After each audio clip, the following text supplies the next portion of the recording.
process very quickly. So as we go through, this video is going to be about how to create a floor system, very similar to how we make a wall system.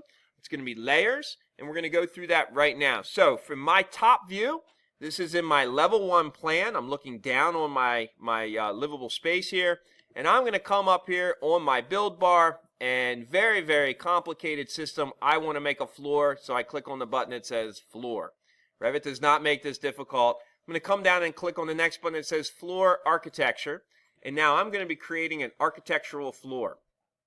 Now, as this starts to load and come about, I'm going to come over here to where it says floor generic 12-inch. Well, I just don't want a generic 12-inch floor. So just as we did when we edited walls, I'm going to click Edit Type. So I'm going to go ahead and hit Edit Type. And now I get my type properties. The first thing I'm going to do is I'm going to go ahead and duplicate the particular generic 12-inch floor, because I don't want to change that. That's a default thing in Revit. Don't want to mess with it. I want to go ahead and make my own floor. So I'm just going to highlight this, and I'm going to change this name. And I'm going to call this hardwood, because I'm going to actually put hardwood flooring on the top of this. So it's going to be hardwood flooring, and then I'm going to hit W for the word width. And underneath of this is going to have sheeting, which is going to be 3/4 inch sheeting. And then underneath of that is going to have a floor joist. Okay, so it's hardwood with sheeting with joist. So I know the materials and the layers that I'm going to be building in my floor system. So I go ahead and hit OK. And now that is the name that's going to show up right here for the type. Next thing I do is I come down to the word structure, and I come across to this edit type under value, just like we did with walls, and I hit edit. Okay, so we're going to start editing the layers of this floor system. And we're going to start with the bottom, and actually this would be the bottom, and this is the top. It doesn't say that like the wall does, where it says exterior and interior, but this is obviously the top, and this is the bottom. So right now, the structure 1, this is where we're going to actually then select that joist material. So where it says material, and by category, I'm going to select inside the cell. I'm going to grab the little button that has the 3 little dots on it. That's going to open up my material library for Revit. And this is where I'm going to select the material that's going to go ahead and represent the framing material or the joist material. So I'm going to come over here in my browser, and I'm just going to search wood, so I can get several options here. And as I slide on down here, I should be able to find the structure. Whoop, there it is. It says structure, wood, joist, rafter. So this could be used for a rafter or for a joist system.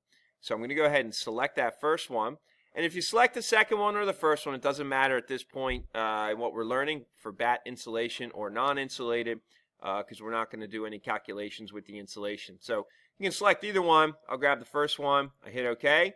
Now it shows up as my material. And I'm actually going to then change the thickness too, because the material that I'm going to use is going to be a 2x12.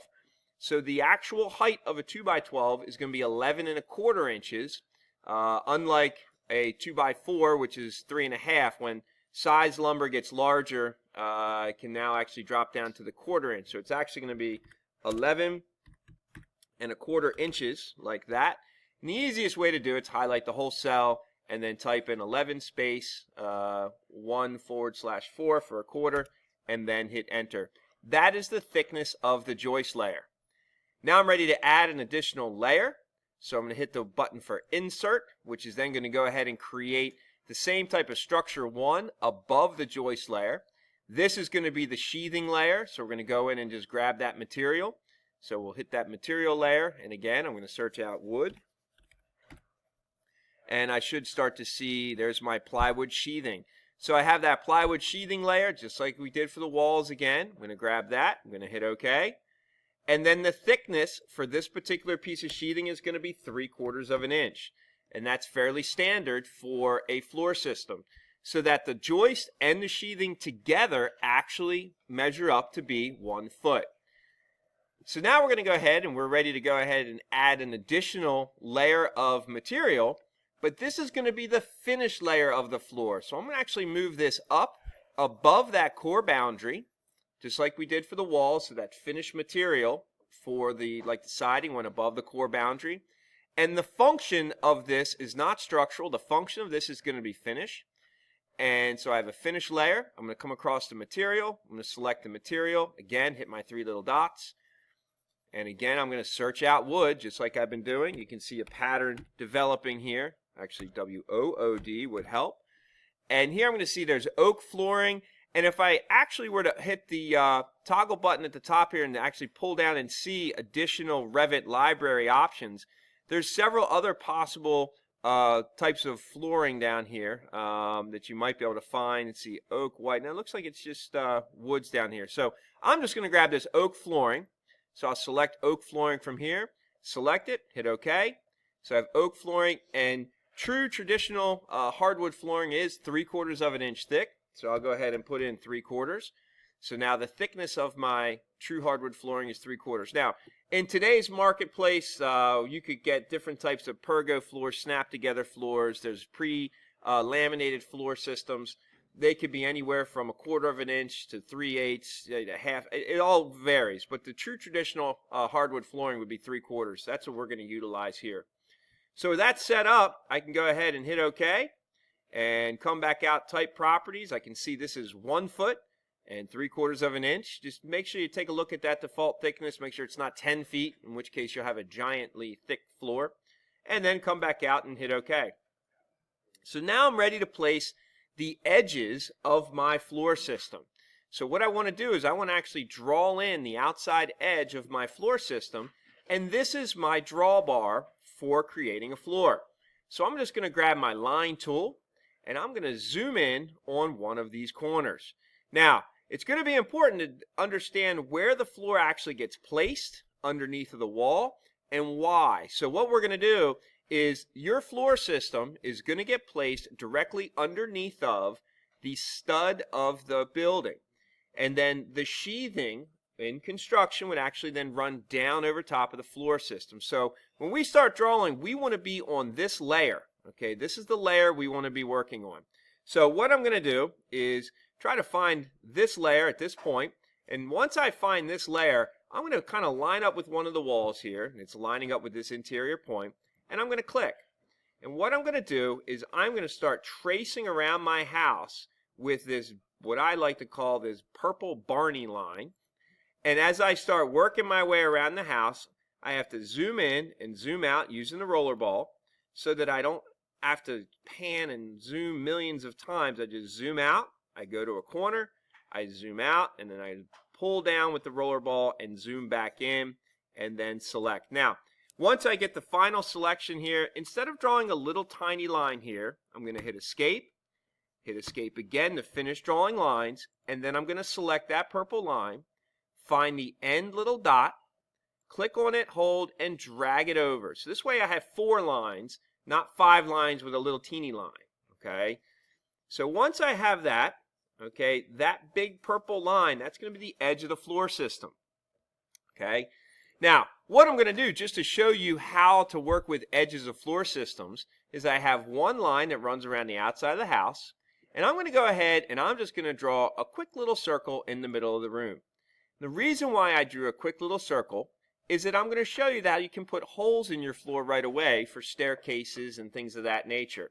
And it doesn't matter what the shape is, regardless of what this object is. If I use a rectangle, if I use that, as long as you have a closed loop, very much like in working with Inventor, a closed loop will help with an extrusion. So with this set up, I can actually go ahead and just hit my green check. That's going to finish the sketch. And now when I click off of my floor system, you can see I have all these lines running through here. Well, these are the pattern lines for the floor. So I do not have floor here where I made those closed loops, and I have floor everywhere else. So I'm going to actually now go to my 3D view so that I can actually see what does my floor look like. So let Revit here regenerate my floor. Grab my orbit tool, and you can now see where I have a floor, and then you can see the direct relationship between the closed loops where I do not have floor. Okay, I can also see on the outside of the building how my floor system is now under my walls, and that is the correct way to set up the floor system so that the structural walls, the stud of the wall, will be sitting on the floor system. Okay. But that's the way to get the floor. Now, if you're saying, oh, I don't want to have a hole in my floor, great to know that, but don't want to have it. what you do in order to edit this floor system is you need to then mouse over the edge of the floor, and you see it highlight. If I mouse over it here, I could highlight on the edge or out here. And then if I double click on the floor system, all right, I'm back in my edit mode. So I'll just double click on level 1 to go back to looking at it from the top view.